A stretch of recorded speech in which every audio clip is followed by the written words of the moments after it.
guys. Welcome to the Sunday IT Live brought to you by Academy Sports and Outdoors, joined by Mr. Joe Joseph Cook.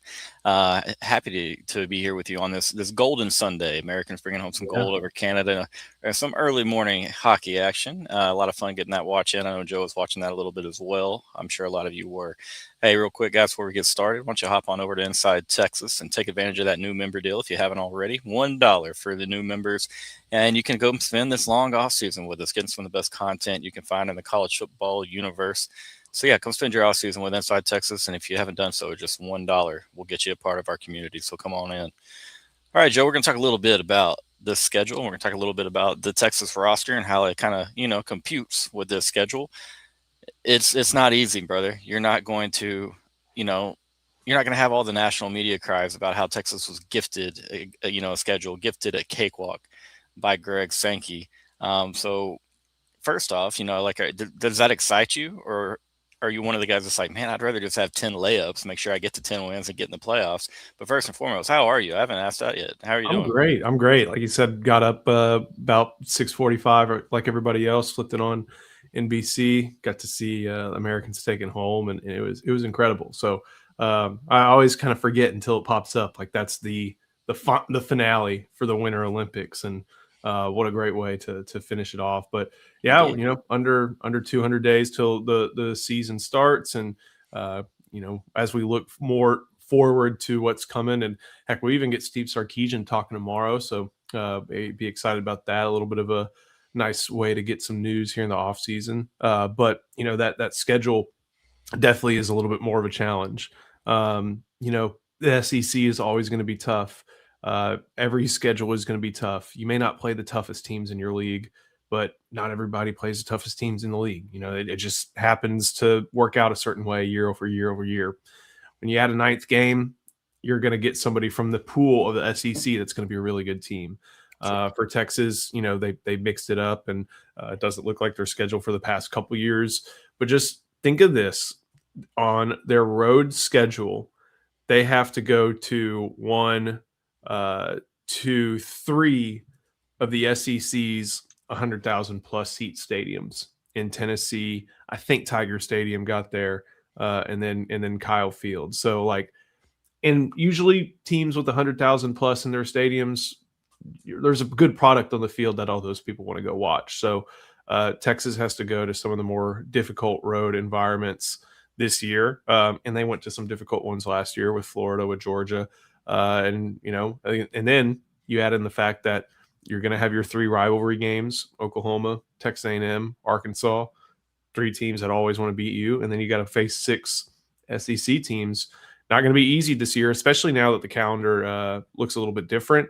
We'll see what playoff contention and playoff format looks like. Only one bye this year, and that's a calendar-based thing, not a preference thing, until they start the season in week 0, which hopefully they make a move to in the next couple of years. But at this point, you got one bye, and you got to play 9 of the best teams in college football in the 2024, and 10, add in Ohio State. You got to play some of the best to get to where Texas wants to go this year. And that's the thing, man. And for me, I'm torn on it, torn right down the middle, because 9-3 wasn't good enough a year ago. Do I think Texas had some of the better wins and a deserving resume? I do. Do I think Texas was maybe a playoff worthy team by how, from the eye test? Much more difficult decision. There's more games than not where I would have said, no, they definitely did not look like a playoff team. And so, hey, what is the committee going to do this year? Because there is a chance that Texas turns around and goes 9-3 again.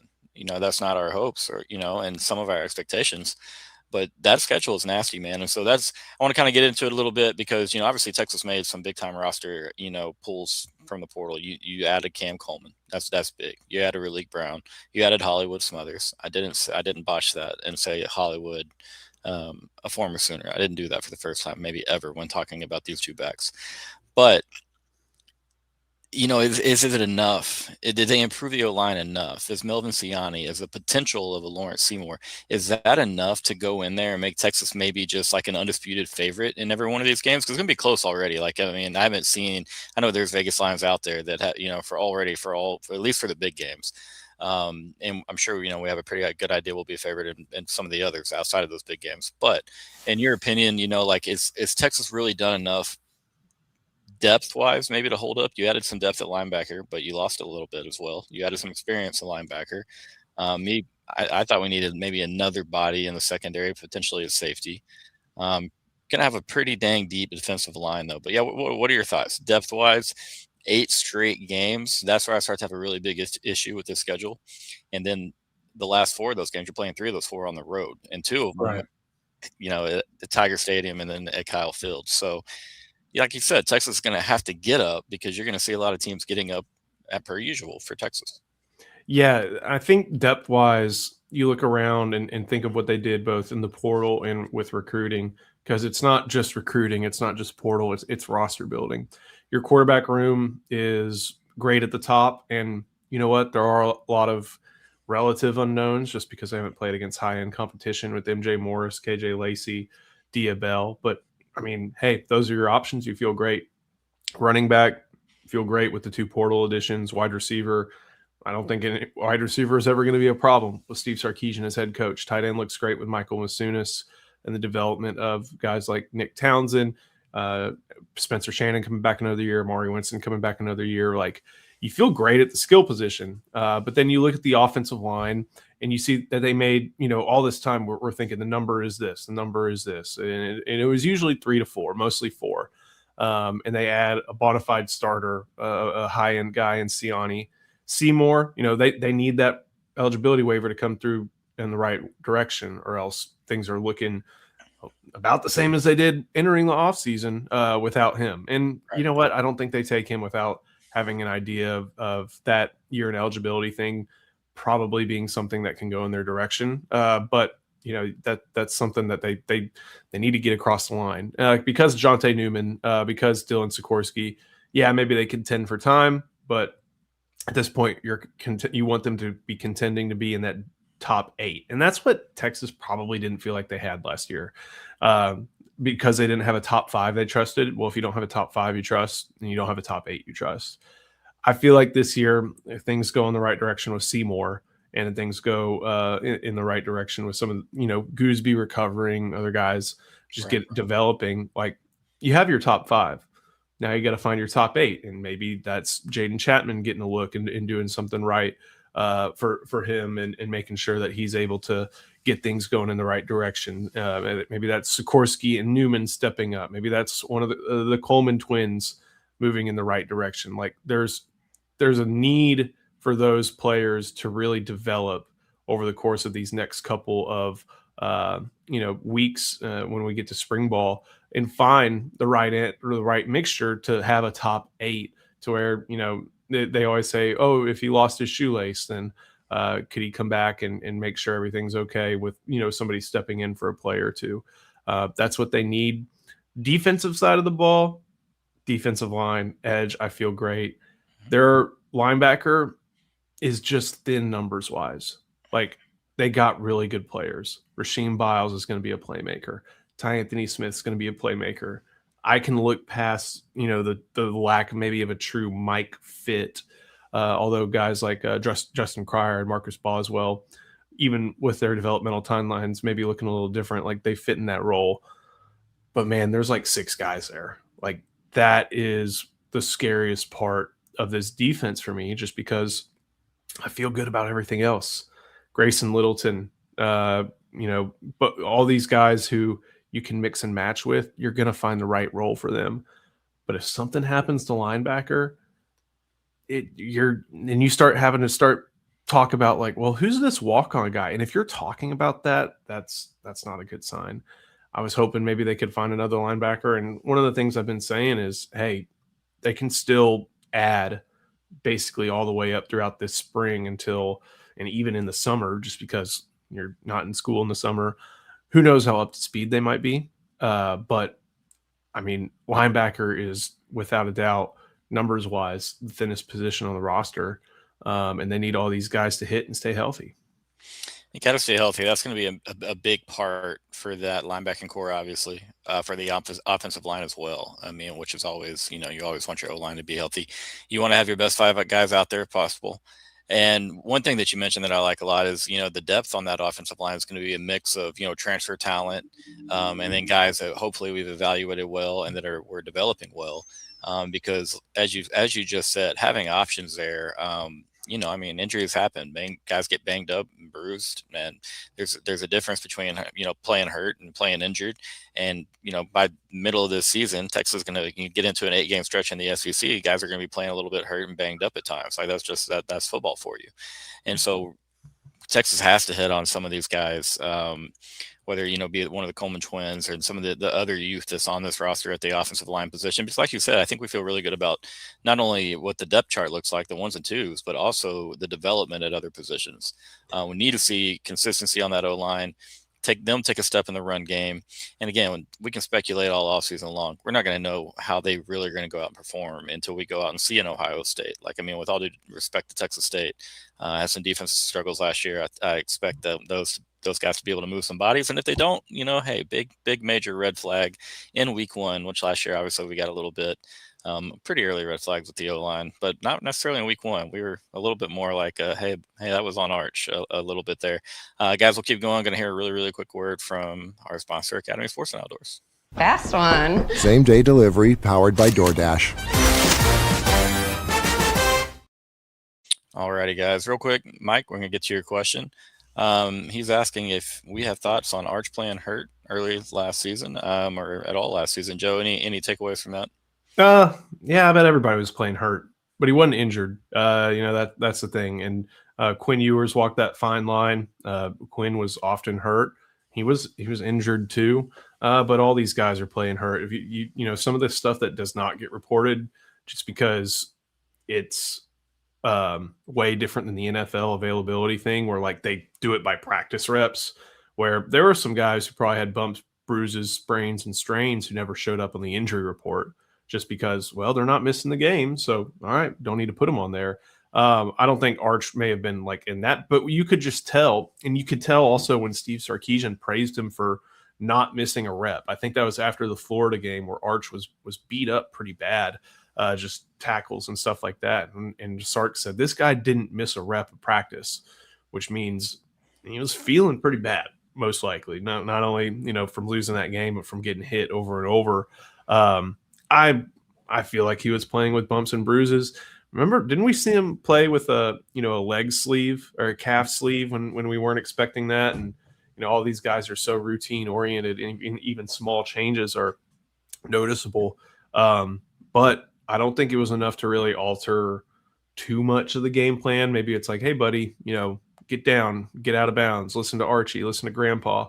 But I'm not sure there was enough there to where like it was a giant. It wasn't. It's football. It's kind of like one of those things. Like these guys are not going to be 100% the entire season, and I think that applies from everybody to the backup outside linebacker to the quarterback. I think that's well said. And again, for the people that want to use Arch's or use a potential injury for the reason that Arch struggled so much in the first quarter to half of the season, I can't see that, man. You can't see that. The wincing when like you look back to we have access to like these old USA Today network photos, and they went to Isidore Newman games, and he looks like he's got that wince on his face. Got a Manning's face. And then he did this before every series. Like I always would laugh. It's like, this is the most overcovered athlete in college football, and everybody's acting like it's the first time they've ever watched him. So, he went through his bumps and bruises. He was a warrior, but I don't know if you know what? He was probably playing hurt, but he wasn't injured. Yeah. I mean, even in that Florida game and in the couple of non-con games before the Florida game, I mean, that he's throwing the ball on the move 60 yards in the air, Yeah. So as far as it limiting, having an actual injury and that limited his ability to throw the football, that wasn't the deal in Ohio State. You know what I mean? It just looked like a guy who had bad mechanics and was maybe over processing and flying through his reads and just not very comfortable, but you saw him get a lot more comfortable. And that's not to say, that's when he really started getting banged up. Florida game, 37, 38 hurries, whatever it was, he's getting touched on every other play. that is when you saw him start really playing, not maybe tough, but maybe freeing up a little bit and getting comfortable in there. Sometimes it takes getting knocked around a little bit, and he is, and without a doubt, an incredibly tough kid. I think he proved that to everybody across the country last year.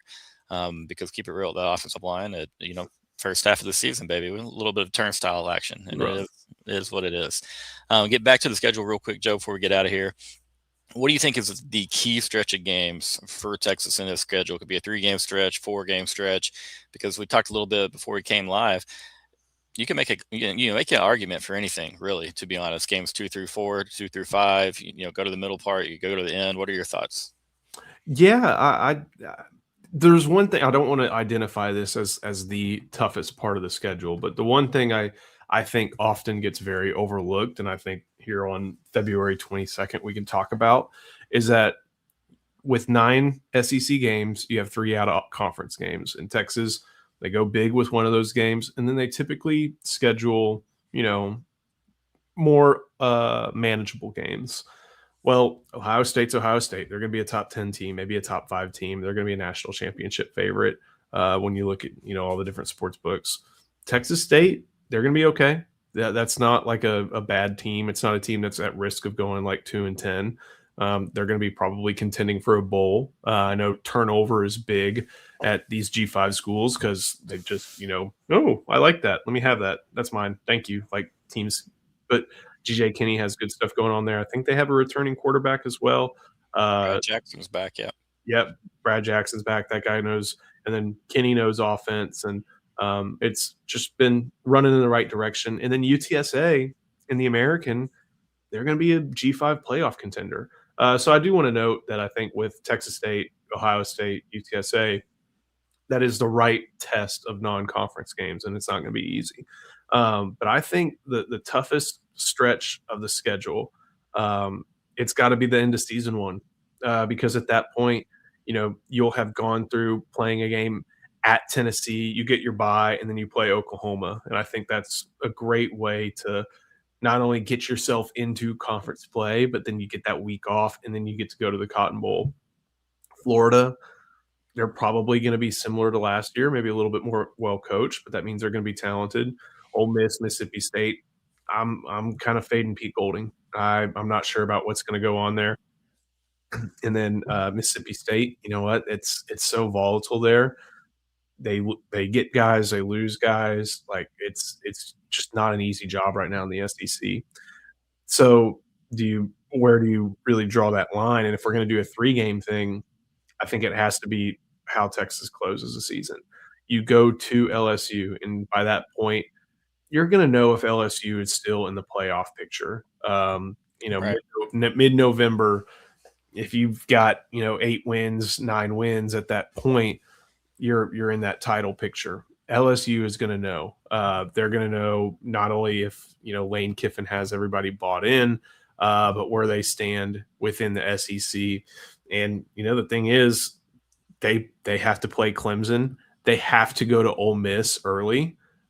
So that team is going to have it figured out right away. And I think Lane has done a fantastic job of galvanizing portal-built teams into one unit. But this is going to be the first time he's done something like this at a school like Ole Miss. And maybe they're more talented, but does he get them all to come together?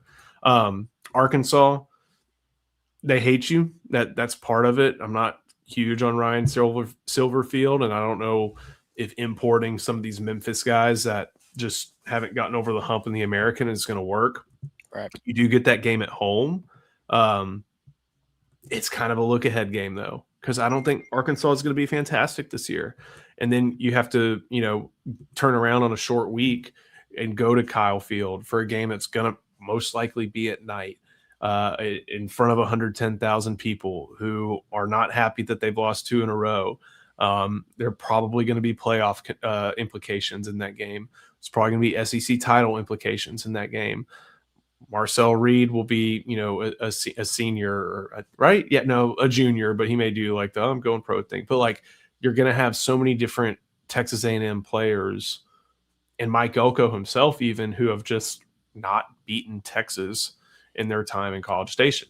And that's going to motivate it. Then you put everything together like there are really good football players suiting up in maroon and really good football players suiting up in white, and it's going to make that just a really tough end of season thing because you have to go through those other SEC games first. And, Right. they don't really get hit hard on the home away thing until that point in the year. Because even the week before, they have to go to Missouri. And I've not been a big believer in, what's his name, Eli Drinkowitz, doing much without getting a really favorable schedule. Agreed. That team that's going to have a quality quarterback, that he knows offense. They're going to be motivated to beat an old Big 12 rival. Then you got LSU, then you got Arkansas, then you got Texas A&M, and that's, again, like you mentioned, the end of an 8-week stretch. Like that's going to be a real big test for this team, that unfortunately may have one, even 2 losses by that point. So they may have to go through that stretch with zero margin for error, kind of like November was for them this past year. And of course, they lost that margin for error at Georgia, or they went outside of it at Georgia. They're going to probably face something like that again, just because the SEC is such a tough place. All these teams are good. They all want to beat Texas, especially those last 3. It's well said, man. I mean, I definitely 110% agree. It's the toughest 4-game stretch on the schedule. You're talking about the finish with at Mizzou, at LSU, Arkansas at home, and the trip to Kyle Field and Elko's Aggie team.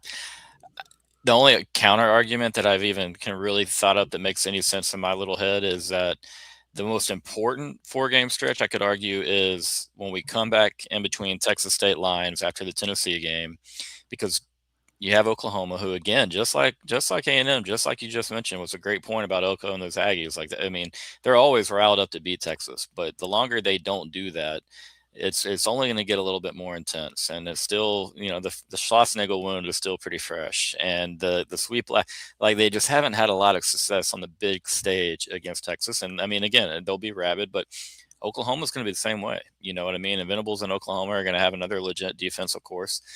Should be a little bit better on offense. How high is John Mateer's ceiling? That's a big question I would ask on Oklahoma going into next season.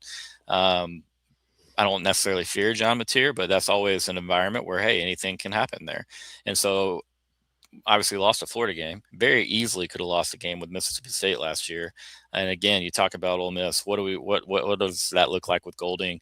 They still have Trinidad back. That's a big part. And again, it's an 11-man game when you're out there. So how does that look with Ole Miss in late October? But that's the only thing I could really argue is you have no room for error there, because everything else is very difficult with Ohio State, the trip to Neyland Stadium. I like getting Knowles and Tennessee in that defense early on before maybe they really get installed and get it loaded.